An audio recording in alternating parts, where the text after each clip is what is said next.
بسم الله الرحمن الرحيم إنما أموالكم وأولادكم فتنة والله عنده أجر عظيم. قال الله تبارك وتعالى وننزل من القرآن ما هو شفاء ورحمة للمؤمنين. قال رسول الله صلى الله عليه وسلم ما نحل والد عن ولده أفضل شيء من القرآن. ثم قال النبي صلى الله عليه وسلم لا تصاحب إلا مؤمنا ولا تأكل طعامك إلا التقي أو كما قال النبي صلى الله عليه وسلم. محترم সামিঈন, সম্মানিত অভিভাবক বৃন্দ, সম্মানিত মা ও ভগ্নীরা, আপনাদের কলিজার টুকরা সন্তানদের এই কোরআনুল কারীমের সবক অনুষ্ঠানে আমাদের শ্রদ্ধাভাজন ব্যক্তিত্ব আমার মুহাব্বতের ভাই মুফতি ইলিয়াস সাহেব হুজুরের দাওয়াতে ডাকে সাড়া দিতে পেরে এই কোরআনুল কারীমের মজলিসে আসতে পেরে আমি নিজেকে ধন্য মনে করতেছি, আলহামদুলিল্লাহ। কারণ কোরআনুল কারীমের মজলিসে সবাই আসতে পারে না। আমার পূর্বে হৃদয় নিগ্রানো, হৃদয়ের ব্যথা থেকে কিছু কথা বললেন আমারই শ্রদ্ধাভাজন ব্যক্তিত্ব। প্রায় 17-18 বছর পূর্বে থেকে আমার সাথে সালাম দেওয়া সম্পর্ক। বীর মুক্তিযোদ্ধা আলহাজ আলবাজ আলী সাহেব আলিম প্রিয় মানুষ, মাদ্রাসা প্রিয় মানুষ। আমি আশেপাশে কোথাও মাদ্রাসায় কোনো মাহফিলে আসলেই ওনার সাথে সাক্ষাৎ হয়, দেখা হয়। তো আল্লাহ তাআলা এই দ্বীনি বুঝ সবাইকে দেন না। মাইয়ুরিদিল্লাহু খাইরান ইউফাক্কিহু ফিদ্দীন।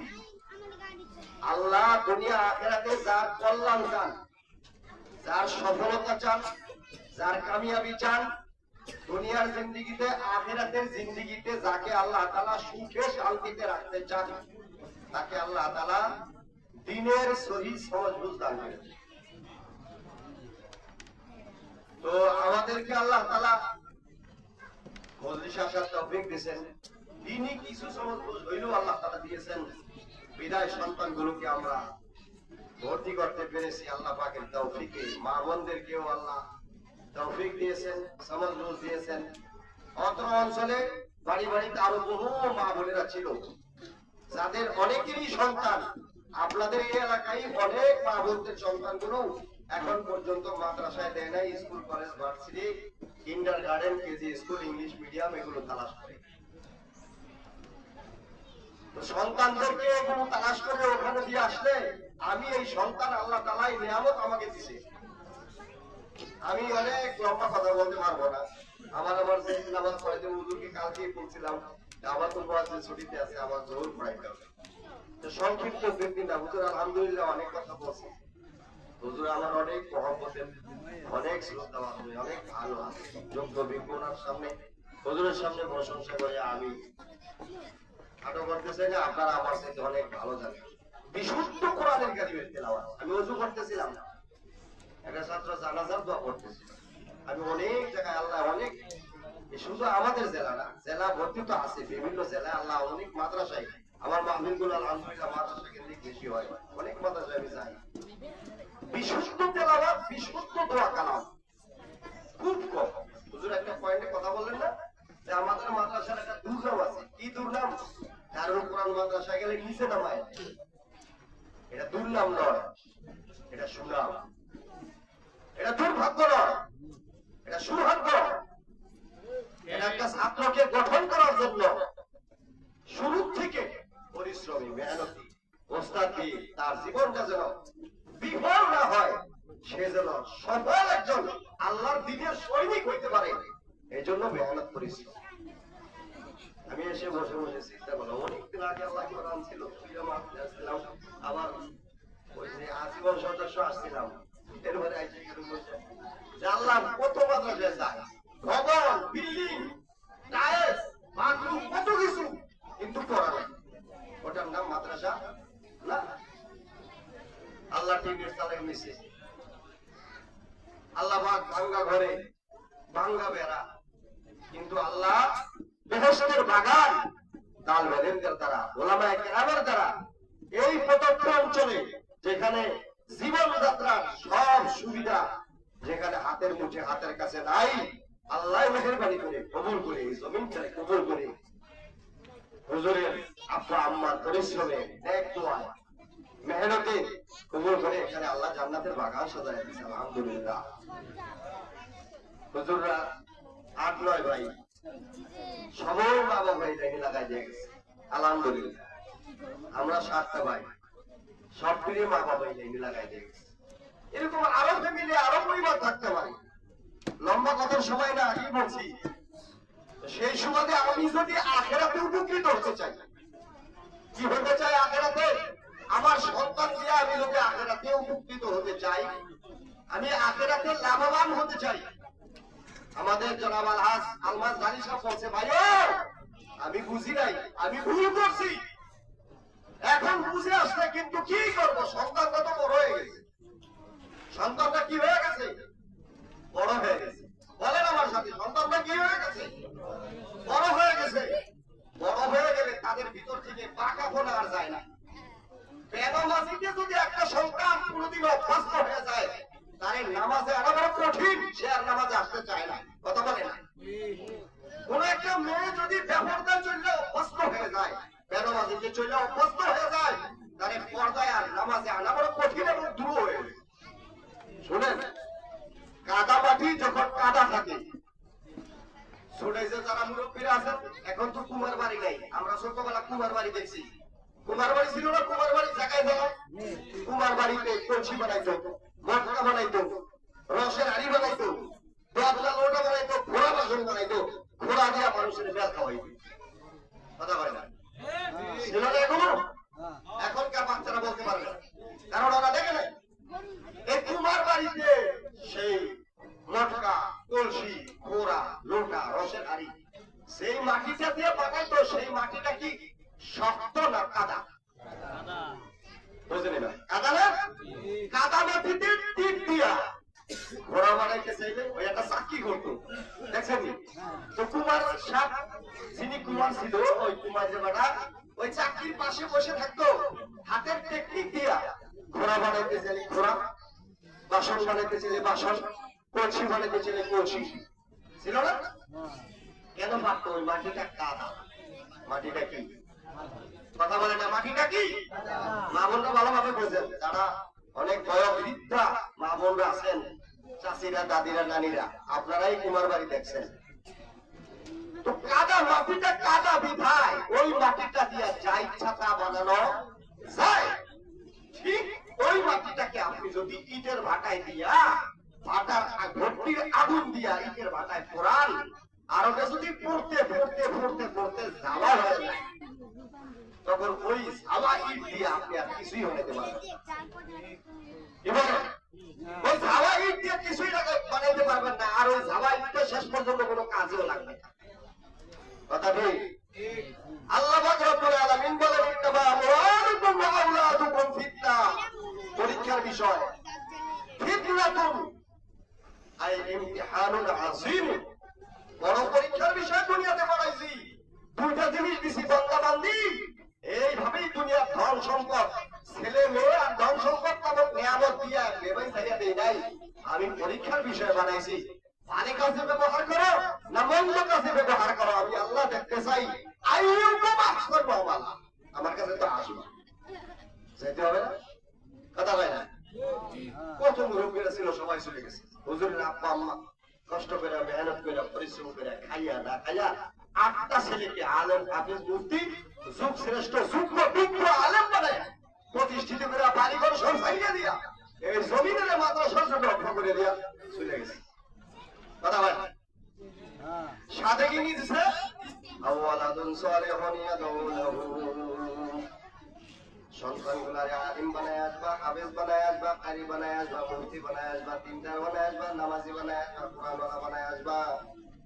যত আমল করবে মৃত্যু পর্যন্ত সব আমলের সওয়াব কবরে শুয়ে শুয়ে পাইবা। শুধু কি তাই, সাদাকাতুন জারিয়াতুন। মৌলানা ইলিয়াসকে তার আব্বা আম্মা মুফতি সাহেব বানায় গেছে। এই মুফতি সাহেব আরো হাজার হাজার সন্তান, মুসলমানদের কলিজার টুকরা সন্তানদেরকে আলেম হাফেজ বানাইতেছে। আব্বা আম্মা চলে গেছে, ওনাদের সওয়াব পাইতেছে, ওনারা আবার বানাইতেছে, এগুলোর সওয়াবও যাইতেছে। আবার ওনারা চলে যাবে, শিক্ষকরা হুজুররা যারা আছে তারা এগুলো রেখে গেল, ওরা আবার আলেম হাফেজ বানাবে, ওরা আবার আলেম হাফেজ বানাবে, ওরা আবার আলেম হাফেজ বানাবে। কিয়ামত পর্যন্ত যে ব্যক্তি শুরু করে দিয়ে গেছে, সকলের আত্মাল্লু আলাল খাইরি কাফাইলিহি, কোন ভালো কাজ সৎ কাজ দুনিয়াতে রাখিয়ে যাইবা, শুয়া শুয়া কবরে কিয়ামত পর্যন্ত চালু থাকলে কিয়ামত পর্যন্ত পাইয়ে থাকবা। মা বোনদেরকে উদ্দেশ্য করবো, হযরত বলবো, হযরত সুফিয়ান সৌরি রাহমাতুল্লাহি আলাইহি মাত্র 12 বছরের বয়স। তার আম্মা আল্লাহ রাসূল সাল্লাল্লাহু আলাইহি ওয়াসাল্লামের হাদিস শুনছে, কেউ যদি কোনো জিনিস আল্লাহর জন্য অক্ষা করে দেয়, ওই অক্ষা কিন্তু সম্পদ আল্লাহ হাজার লাখ কোটি গুণ বাড়াইয়া আখিরাতে তাকে দান করবে, বিনিময় আল্লাহ বেহেশত দিয়ে দিবে। হযরত সুফিয়ান সৌরি রাহমাতুল্লাহি আলাইহির আব্বা জানাই কয়, সুফিয়ান, আমি আল্লাহর জন্য তোমাকে অক্ষা করে দিলাম, যাও ওই মাদ্রাসায় ভর্তি করিয়া দিয়ে আসলাম, মাদ্রাসায় পড়বা, আলিম হইবা, হাফেজ হইবা, আল্লাহর জন্য আজকে থেকে তুমি অক্ষাকৃত হয়ে গেলা। আমার স্বামী নাই, আর কোনো সন্তান নাই, আমাকে আমার আল্লাহ বাঁচাবে, তুমি একমাত্র আমার সন্তান, অক্ষাকৃত সম্পদ আল্লাহর জন্য দিয়ে গেলাম, আমি আল্লাহর কাছে এর বিনিময় আখিরাতে নিব। হযরত সুফিয়ান সৌরি রাহমাতুল্লাহি আলাইহি 22 বছর পরে কুরআনের ইলম, হাদিসের ইলম, ফিকহের ইলম, কোরআনের হাফেজ, আক্ষরিক, ইলমি, আধ্যাত্মিক, মারিফত, 22টা বছর সব পৃথিবীতে ঘুরে ঘুরে বড় সুযোগ্য বিজ্ঞ আলেম এবং বড় বুজুর্গ হইয়া 22 বছর পরে রাতের অন্ধকারে মায়ের দরজায় আসে নক করছে। মায়ের দরজায় 22 বছর পরে গভীর রাতে, রাতের অন্ধকারে গভীর রাতে আইসা নক করছে, দরজা খটখটাইছে, আওয়াজ দিছে। মা ভিতর থেকে বলে, কে? বলে, মা, 22 বছর পরে আমি তোমার সুফিয়ান তোমার দরজায় উপস্থিত। কি বলে? সুফিয়ান সৌরি রাহমাতুল্লাহি আলাইহি মা কি বলে? 22 বছর পরে। কয় বছর? কথা কয় না। আর আমরা শুটিংটা এই 2 দিন করব। হুজুর বিয়া খেতে দেন, হুজুর বাবার বাড়ি যাইবে, হুজুর দাদার বাড়ি বেড়াইতে যাইবে, হুজুর অমুক যাবে, তমুক যাবে, হুজুর অমুক কাজ হয়েছে, তমুক কাজ রয়েছে। এগুলো করলে আলেম হাফেজ হওয়া, যেই ছেলে যত অনুপস্থিত থাকবে, হুজুর আমার পূর্বে বলছে, যেই ছাত্র যেই ছাত্রী যত বেশি অনুপস্থিত থাকবে, সে পরীক্ষার রেজাল্ট তত বেশি খারাপ হবে, সে তার পড়ালেখা তত বেশি দুর্বল হবে, আর সে আলেম হইলেও দুর্বল আলেম হবে, সবল আলেম হইতে পারবে না, জাতির সামনে এলেম ফুটে ধরতে পারবে না, জাতির খাদেম রাহবার কোরআনের প্রচার প্রসারের দায়ী হইতে পারবে। এই জন্য আমার সন্তানদের যদি আমি বানাইতে চাই, তাহলে একজন মুফতি ইলিয়াসের মতো বানাবো, নমুনা, তার ভাইদের মতো বানাবো, নমুনা, দেশের যোগ্য বিজ্ঞ বড় বড় আলেমরা আছে, তাদের মতো বানাইতে চেষ্টা করতে হবে, দুর্বল কেন বানাবো? এই জন্য দুনিয়াকে সব কিছু একদিকে, আমাদের আগামী হুজুরগারে দিন দারুল দেওবন্দে যারা পড়ছেন তাদের একজনের জীবনী আমি জানি। এই যে মাওলানা নবী হুসেন মাওলানা বাহুদুল ইসলাম শাহ হুজুরের নামে খালি লেখা আছে, কোন যোগ্য ব্যক্তির সাথে যদি লড়তে হয়, যোগ্যতা দিয়ে লড়া, হিংসা দিয়ে নয়। এবং আমি কথা হুজুরের জবান থেকে আমি ওই ঘটনাটা শুনছি। এক বুজুর্গ আলেম ছিলেন দারুল দেওবন্দে, উনি পড়তে গেছে বাংলাদেশ থেকে, উনি পড়ালেখা শেষ করা পর্যন্ত 15 থেকে 20 বছর পার হয়ে গেছে। বাংলাদেশ থেকে বহু চিঠি গেছে, যত চিঠি গেছে চিঠিগুলো ধরে ধরে সব তার বেডিং এর নিচে। 15 বছর পরে সব চিঠি বের করছে, চিঠি বের করে দেখে কোন চিঠির মধ্যে দাদার ইন্তেকালের খবর, কোন চিঠির মধ্যে দাদির ইন্তেকালের খবর, কোন চিঠির মধ্যে মামু, খালা, ফুফা, শাশু বিপদ আপদ। চিঠিগুলো 15 বছর পর শেষ হলে সবগুলো সংবাদ 15 বছর পর জানতে পারছে। কেন চিঠিগুলো ওখানে খুললো, সেখানে রাখলো, 15 বছর পর কেন জিজ্ঞাসা করলো, কেউ জিজ্ঞাসা করছে চিঠিগুলো ওইভাবে রাখেন। 15 বছর ধরে কেন বললাম, বলে 15 বছরের ভিতরে চিঠিগুলো যদি আমি পড়তে যেতাম, তাহলে আমার মা আমার বাবা সেই আমানত অর্জন করার জন্য আল্লাহর কাছে আমাকে পাঠাইছে, আল্লাহ রাসূলের রেখে যাওয়া আমানত অর্জনের জন্য পাঠাইছে, সেই আমানত আমার সিনায় আসতো না, আমি সেই আমানত অর্জন করতে পারতাম না, বিধায় ওই চিঠিগুলো সব আমি আমার বেডিং এর নিচে রেখেছি। তো আমি এই জন্য বলতেছিলাম সুফিয়ান সৌরি রহমাতুল্লাহ আলাইহি, মা বোনরা ভালোভাবে শুনবেন, সবাই আমি লম্বা করতে পারবো না, করবো না, কত কথা বেরিয়ে আল্লাহ কোন সময় সেটা ওয়াজ মাহফিলে আশেপাশে কথা সুযোগ হয় বলবো। তো বলতেছিলাম সুফিয়ান সৌরি রহমাতুল্লাহ আলাইহি মা ছেড়ে দিলেন, ওয়াকফা করে দিলেন, বাড়িতে আসলো কয় বছর পর? কথা হয় না, কয় বছর? ছাত্র ভাইরা হিম্মত সাহস, কিসের বিয়া শাদী? আরে কত বিয়া শাদীর দাওয়াতের খাবার তোমার পিছনে পিছনে বলি। আমি আমার মাদ্রাসার ছাত্রদেরকে বলি, বাবা এই দুনিয়ার পচা কান্দা বিয়া শাদী খাইতে যাইস না, একটু ভালো করে পড়ালেখা করে যোগ্য বিজ্ঞ যুগ শ্রেষ্ঠ আলেম হও, কোরআনের দায়ী হও, আল্লাহ হও, হাজার লাখ কোরআন পড়াও এবং লাখো তাদের খাবার তোর পিছনে পিছনে ঘুরতে থাকবে। আমাদের মরহুম মাওলানা আব্দুল হক আব্বাসী রহমাতুল্লাহ আলাইহি বাংলাদেশের স্বনামধন্য একজন কোরআনের মুফাসসির ছিলেন। উনি বলতেন যে মিয়ারা আপনারা বলেন হুজুররা ভাত খায় না, বলে এটা ভুল কথা, হুজুররা ভাত খায় না, পোলাও কোরমা খাইতে খাইতেই হুজুরের সবার শেষ। কথা বলেন হুজুর বলতেন যে এখন আমার দাওয়াত দিলে আমি বলি যে বাবা আপনাকে ভর্তা বানাইছি, শাক বানাইছি, পোলাও কোরমা এখন আর ভালো লাগে না। কথা বলেন ইজ্জতের খাবার তো আল্লাহ ইলমের মধ্যে রাখছে, ইজ্জতের খাবার তো আল্লাহ কোরআনুল কারীম ওয়ালাদের সাথে রাখছে। একটু মেহনত কষ্ট চেষ্টা করে যে হুজুরের সাথে কত জায়গায় মাহফিল হয়, ঠিক আছে বলেন কত পদের খাবার আমরা কই বাবা আল্লাহর রাস্তায় না না না হুজুর বেশি মুরগি এই সেই আমি জানি বাবা আর পারতেছি না, আমাদের শরীরে কোলেস্টেরল সেই কত কিছু ঘুম নষ্ট। আল্লাহ তাআলা রব্বুল আলামিন কোরআনুল কারীম ওয়ালাদের জন্য ইজ্জতের খাবার সম্মানের খাবার রাখছে, এর কত ইতিহাস পৃথিবীতে আছে। আমাদের গ্রাম দেশের মানুষরা বলে তারা মাদ্রাসা ভরা খাইব কি করিয়া, খরচটা ভরা ভরা খাইব, আরে খাইব কি করিয়া, ওর খাবার এত খাবার আল্লাহ ইজ্জতের খাবার দিবে যে ওর খাবাই আরো 10 জন মানুষ খাবে, আরো 20 জন মানুষ। কিভাবে ইলিয়াস সাহায্য দেখেন, এই যে আপনাদের সামনে একটু আগে কি বললো, প্রায় 100-150 ছাত্র বড়িয়ে খায়, বড়িয়ে খায়। আমরা সবাই মিল্লা যে জাফারি করি, কিন্তু মূল দায়িত্বটা এই পাখিওয়ালার মাথায়। কথা বলে 14 জন শিক্ষক ইসলামের বেতন, মূল দায়িত্বটা এই মুফতি ইলিয়াস সাহেবের পাখিওয়ালার মাথায়। কথা বলে কথা ঠিক হবে না? একটা মানুষের উসিলায় এই ইজ্জত সম্মানের ব্যবস্থাপনা, এটা সব আল্লাহ তাআলা করতেছে একমাত্র কোরআনুল কারীমের বদৌলতে। কিসের বদৌলতে? কিসের বদৌলতে? আমাদের মুফতি আব্দুল বারী সাহেব রহমাতুল্লাহ আলাইহি ছিলেন সাইনবোর্ড মাদ্রাসার মোতাবেক হাবিব হুজুর রহমাতুল্লাহ আলাইহি খলিফা।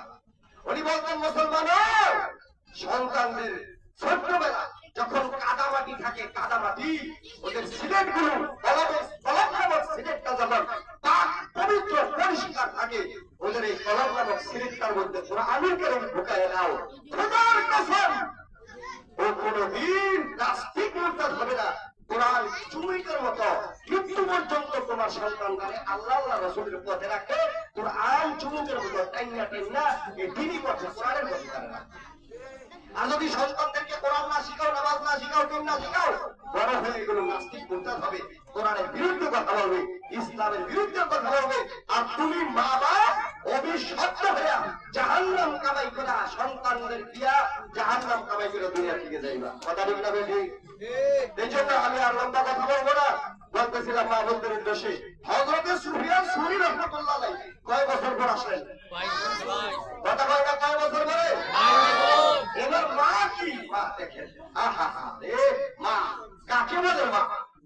বলেছেন যে আল্লাহর জন্য কত শক্ত করে বসে আছে, আমি আমার আওলাদ আখিরাতে চাই। মাকে ডাকিয়ে বলছে মা কে আমার দরজায় মানফিল বাপ, দরজার মধ্যে কে নক করতেছ? হযরত সুফিয়ান সৌরি রাহমাতুল্লাহ আলাইহি বলে মা গো 22 বছর পরে রাতের অন্ধকারে তোমার সুফিয়ান তোমার দরজায়।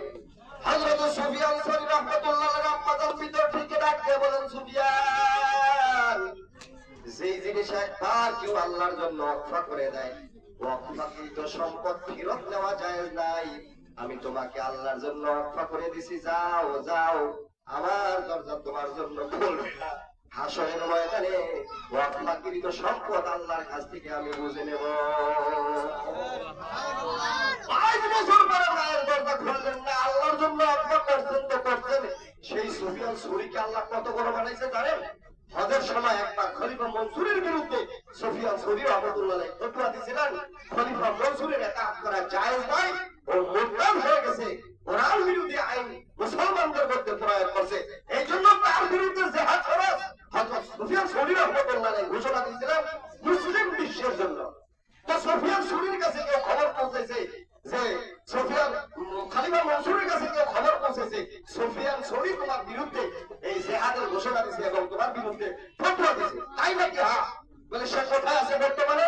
বলে সে বর্তমানে মক্কা নগরীতে আছে, সে হজ মৌসুমে হজ করতেছে, তাওয়াফ করতেছে, সে হজে আছে, উমরা আছে, এই মৌসুমে সে মক্কা নগরীতে আছে। খলিফা মনসুর সেখান থেকে পুলিশ বাহিনী পাঠাইছে, সেখান থেকে চিঠি পাঠাইছে যে সুফিয়ান সৌরীকে গ্রেফতার করে আটকে রাখো, তার জন্য ফাঁসির মঞ্চ বানাও। আমি নিজ হাতে, আমি খলিফা মনসুর নিজ হাতে সুফিয়ান সৌরীকে ফাঁসির কাছে ঝুলাম। তো কেউ এসে খবর দিলেন যে কুফা নগরীর থেকে খলিফা মনসুর রওনা দিছে সুফিয়ান সৌরী রাহমাতুল্লাহ আলাইহিকে ফাঁসির জন্য। সুফিয়ান সৌরী রাহমাতুল্লাহ আলাইহি কাবা শরীফের তাওয়াফ করতেছিলেন। কেউ এসে বললেন হুজুর তাড়াতাড়ি পালান, তাড়াতাড়ি ভাগেন। সুফিয়ান সৌরী রাহমাতুল্লাহ আলাইহি বলেন কেন তাড়াতাড়ি পালাইতে হবে, কেন ভাগতে হবে? বলে এই খবর খলিফা মনসুর রওনা দিছে বাগদাদ থেকে, আপনাকে গ্রেফতার করবে, ফাঁসির কাষ্ট বানানো হইতেছে, ওটা এসে আপনাকে ঝুলাবে উপরে। তো সুফিয়ান সৌরী রাহমাতুল্লাহ আলাইহি বলেন এও কি একটা খবর হলো? খলিফা মনসুরের ভয়ে এই কাবা শরীফ, মক্কা শরীফ, এই তাওয়াফ, এই সাহের, এই তাওয়াফের জায়গায় মাকাম ছাইয়া আমাকে পালাইতে হবে? আমি তো মহান রব্বুল আলামিন, মহান স্রষ্টা, মহান বাদশার বাদশার আমানতদারিতে আছি, আমাকে এখান থেকে কেন পালাইতে হবে? খলিফা মনসুর আসার তো আসুক, আমি এখান থেকে তো পালাবো। ইমানি শক্তি, এলেমী শক্তি, কোরআনী শক্তি, কি শক্তি? হযরত সুফিয়ান সৌরী রাহমাতুল্লাহ আলাইহি তাওয়াফ করতে করতে সবুজ পাখির কাছে যাইয়ে পাথরে চুমা দিলেন, মুলতাজামে গেলেন, মুলতাজাম যাইয়া বুকের সাথে মুলতাজাম ধরে লাগাইয়া কাবা শরীফের কেনারে পাজায় ধরে বললেন মাবুদ, খলিফা মনসুরের জন্য তো আমি দুনিয়ার কোন ইলম, দুনিয়া আখিরাতের কোন ইলম শিখি নাই, খলিফা মনসুরের সাথে আমার কোনো আদালত নাই, আমি তো একমাত্র তোমার আমানত রক্ষা করার জন্য খলিফা মনসুরের বিরুদ্ধে কথা বলছি, তোমাকে রাজি খুশি করার জন্য, তোমার তিন ধর্ম বাঁচাইবার জন্য, মুসলমান জাতিকে বাঁচাইবার জন্য বলছি, নিজের ব্যক্তিত্ব আগামীর জন্য তো বলি নাই। আল্লাহ খলিফা মনসুর যেন কাবা শরীফে ঢুকতেই না পারে, কাবা নগরী মক্কা নগরীতে ঢুকতেই না পারে। তোমরা এই দিক দিয়ে বলতে দেরি, ওই দিক দিয়ে তায়েফের পাহাড়ের থেকে খলিফা মনসুরের বাহন যা ছিল, উট ছিল, গাধা ছিল, ঘোড়া ছিল, ঘোড়া টপকায়া পড়িয়া গড়াইতে গড়াইতে ওখানে মৃত্যুবরণ করতে দেরি করে না।